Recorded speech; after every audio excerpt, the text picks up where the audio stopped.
Hello again. This week we're going for a walk down Penny Lane. We're going to see Four Seasons and the progression of Penny Lane as it's growing, and hopefully it will be getting better and better each year as well. Thanks for joining us here at Itchy Palms Gardens in Central Victoria, Australia, and I'll see you soon after you've seen our garden. Bye for now. I'm starting the episode today with one of my paintings, and it's an interpretation of Penny Lane and the seat where I rest after a hard day at work in the garden.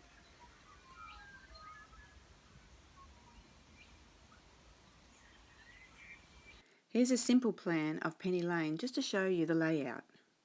There are two entrances that lead to a standardised Tacoma.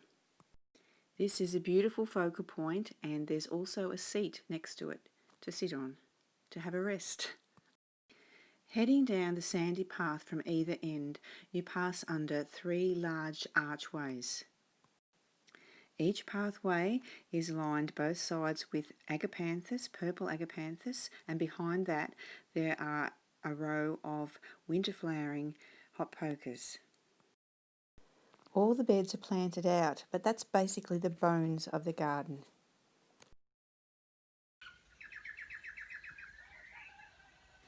You'll see all of the other plants on our walk. Come along. This video is taken in summer. We're heading up the path to the standardised Tacoma, which doesn't have any flowers on it in this shot yet. And there's the seat.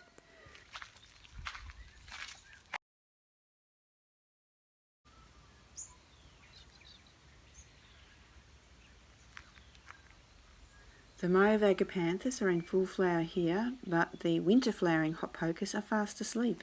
They're waiting for the winter to come out.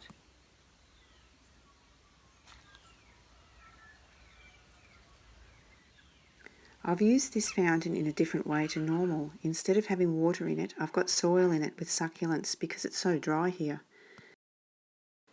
These are common hen and chicken succulents here, but I love the blues and pinks in them. I love them so much, I painted them. Here's a painting of my hens and chickens. I like the painting so much, I put it on a cup. This cup, along with other products, are available for you to purchase on Redbubble, like this bag. See the links below for details. It's very relaxing at the end of the day having a beer, watching the doves. I'm very lucky to have a husband who is so handy and helpful in the garden. I got these 6 beautiful arches made for me by Paul one year for my birthday. They're not vines over them, they're actually trees. They're burgundy gladiolus, which we've trained over and we trim, and they're absolutely beautiful.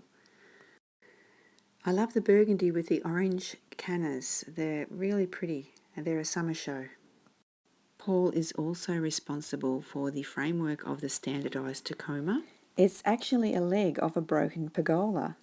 He modified the top and put a pole up the centre for the Tacoma to grow up. We've trained it so it goes around and round the pole and comes out the top and flows down, cascading like water coming down. It is deciduous, but it flowers from early spring to late autumn, which is quite a long flowering time. Every gardener's dream. And here in the harsh conditions, it's a plant that's pretty hard to kill once it's established. Here it is in autumn. Any wonder I wanted to paint it.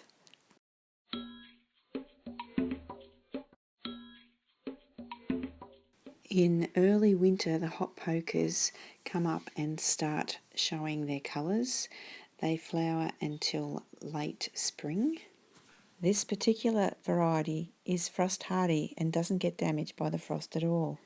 As with most of our mass plantings, they started from a clump, and these particular hot pokers I got from a good gardening friend of mine, Janine, and without them our winters would be a lot bleaker. Thank you very much, Janine.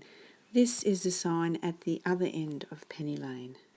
One hot summer's day when I was gardening up one end of Penny Lane, I saw a massive big male kangaroo up the other. He was more than 6 foot tall when standing, and these guys can be very territorial.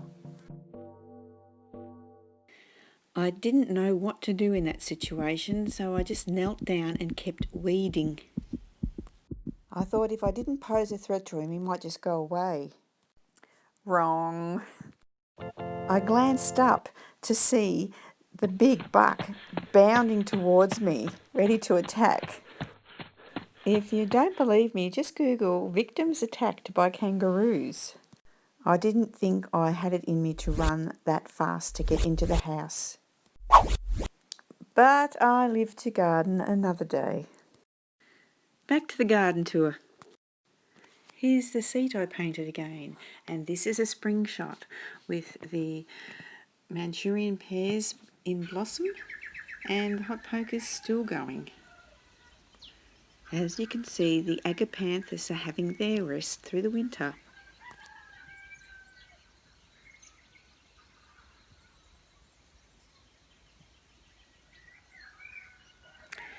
Now I know I've gone off with these little beacons of light, but there's nothing nicer than to have some winter colour in your garden. Here's the blossoms again.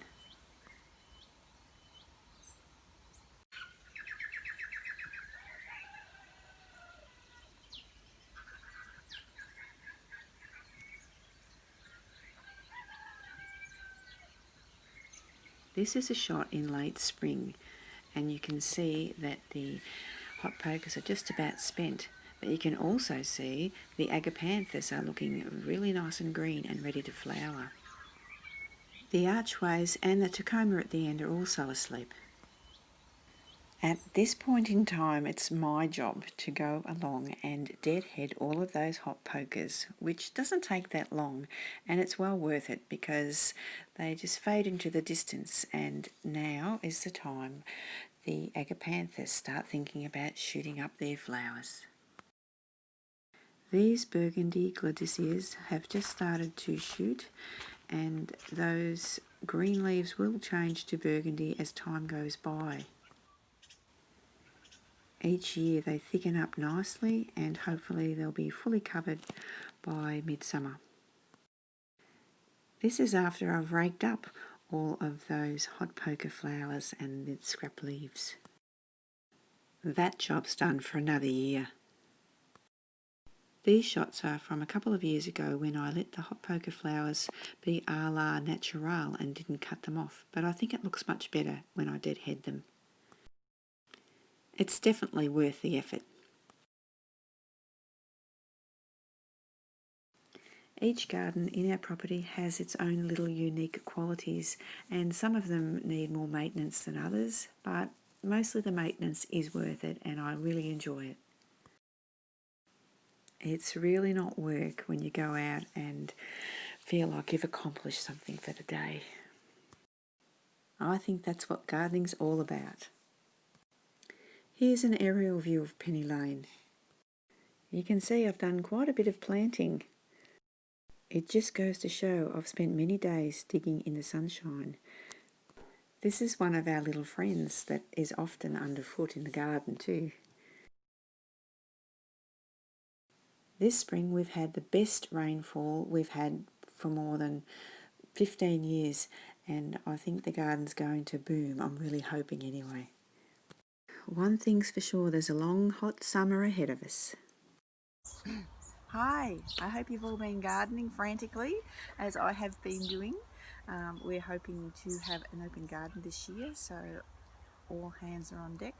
1, 2, and Paul. Yeah, so this is our garden we've created. We don't have anybody to help us. We just do it all ourselves. So it's proof that it can be done, and it's proof that if you've got a passion and you're really inspired about doing something that you love and you put the hard yards into it, sometimes it comes true. Anyway, I hope we've given you some inspiration here, and I hope that you continue to watch my little episodes of our garden tours. Bye for now. Next time I'll take you on a walk through strawberry fields.